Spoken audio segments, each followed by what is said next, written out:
Hello there and welcome to Loco for Leeds. It's my channel where we talk all things Leeds United. I'm of course George. Welcome along to the channel. Any returning viewers, welcome back. Any new viewers, welcome along. Thank you very much for clicking on the video. It's here where we talk all things Leeds United, and I would really like to hear your comments. If you're a Leeds fan, if you're a Leicester fan of course, or if you're a fan of any team, let me know your comments in the comment section below. But it is of course the one apiece, the 1-1 draw that I'm going to speak with. Leeds United 1, Leicester City 1. Let's get into it then. So yeah, so the game came, if we take it back to when the lineup came out, an hour or so before kickoff, and you look at it and you think, okay, then how's that one going to work? You know, it's sort of, as always with Bielsa, it's sort of square pegs and round holes is the expression, I think. It's always that. It's like, who's won the chance to be in the wrong position, in their unnatural position today, you know, for the game. And it looked like it was Pascal Strout today. It was his turn to play in a different position. Obviously, a lot of them up top in the front line are playing different positions as well. It looked on paper like Jack Harrison was going to lead the line. It ended up being whoever was there, really, alternating it between the front four, wasn't it, really? It was a bit, again, like it was at Norwich. Until Patrick Bamford comes back, there's no real focal point. There's no... for me, the front lads are unsure of where they're going to go, and it's a little bit of a mixed match of anything, really. Whereas when Bamford's there, he's a focal point. Everybody knows where he is, so, oh yeah, I must be over here then. I must stick over here. It's a little bit more formulated, whereas this, without Bamford, is very fluid, which isn't a bad thing necessarily. I think we looked really good today, as I will go on into further detail. But obviously when Bamford is in there, it's, you know, everybody just seems a bit more structured, is the word, structure. He brings a little bit more structure to the lineup, really, and the way that we play. Like I said, it was a bit more fluid, and it felt like the shackles had come off Leeds United a bit this afternoon. We played a little bit more free-flowing. I've seen a lot of people say that it was a bit like Leeds United of last season in the Premier League, and it was, really, it was more free-flowing, it was more intense. The need and the desire to actually win the ball back seemed to be there today. It really did. We were first to the ball. If we lost it, we're back on it. We're chasing their players down. We want him to get the ball back for the team, and then we want him to start an attack. It was much better from Leeds United today. There was more, like I said, there was just more urgency, if you like, and the crowd, they played the part as well. I think there was a spell, sort of beginning of the first half, the second half, where the fans just seemed to whip up Ellen Road, and it just seemed to be a bit like the Wolves game, the previous home game, where the fans were just really getting behind the team, and Wacko started up, and it was great. There was a great look, sounded like there was great atmosphere within Ellen Road there, and we had them on the ropes, but we didn't capitalise on it. Harrison has that wonderful opportunity that he just wastes. And Harrison, I'm going to speak about and pinpoint a few players. Generally, like I've said, I felt the performance actually was probably the best of the season. And it didn't yield a win, of course, but it yields a point, and a point that is quite useful in a sense. And, Leicester are a handy side. Leicester didn't look anything like themselves or anything like the team that we've seen in the last few seasons, and you can see why the Leicester fans are getting a little bit restless now, and some of the fans are calling for Rodgers' head. They want him sacked, like I said in the preview, and this result will probably further put those fans, put it into the fans' heads that, yeah, Rodgers needs to go. I don't personally agree with that, but it's not my team, and you know what I mean. From an opposition fan point of view, Leicester City were very disappointing. They were sluggish. I'm trying to remember a point where Meslier made a save. I know Schmeichel didn't really make any really saves either. I think both defences at times in that match were a little bit kamikaze, a little bit self-destructive. Obviously, me being of the Leeds persuasion, I will speak about how we almost imploded and gave Leicester a win in a second. But yeah, attacking wise, I felt like Harrison had a poor game. He's had a poor season, and for me, I really don't know why Bielsa is persistently still playing him, because of course he can see it surely, and whether it's a numbers game, whether he's putting in the numbers, obviously there were these things that tell all numbers, running stats, whatever, it tells you everything. I'm sure he'll analyse that. He won't just see it as we do, just out of his own eyes, because the way I saw it, Harrison today, he was trying. There's never a lack of effort with Harrison, but there's just a lack of quality or a lack of belief in his own ability from Harrison at the moment, and it's sort of destroying the team as well.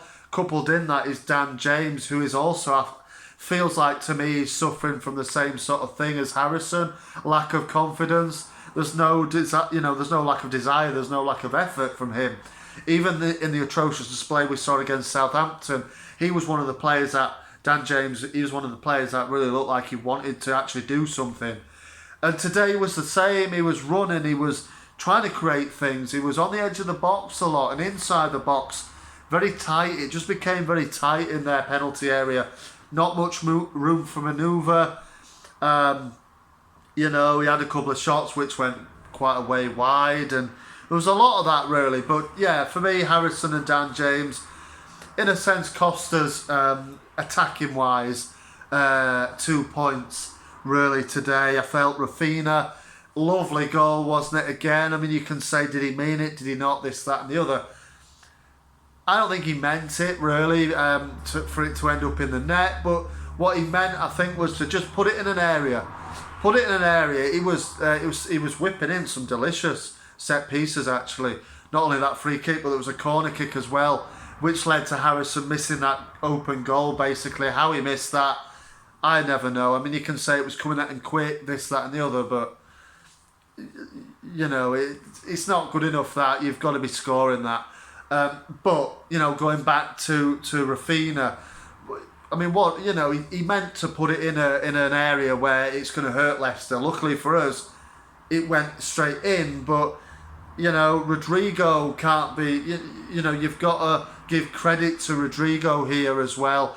It was shades for me of Newcastle, that goal for Rafinha at Newcastle, where he whips the ball in similar kind of area. Maybe it's a little bit further out at St James's, but similar area. Obviously, this is a dead ball situation. That wasn't.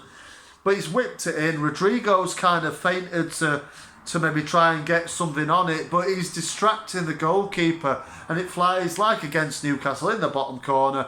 Schmeichel is beaten, and we go 1-0 up. But can I ask us, Leeds United next game, if we go 1-0 up against Spurs, can we keep the lead for more than 10, 20 seconds a minute, please? Because obviously, no sooner, I'm sure the fans in the ground have stopped celebrating our opener, that then the silence by Harvey Barnes' brilliance, and it's a great goal, isn't it, that? There's no real finger pointing with this goal. It's, alright, you could say maybe we could have positioned ourselves a little bit better, maybe Dallas could have been a little bit more, get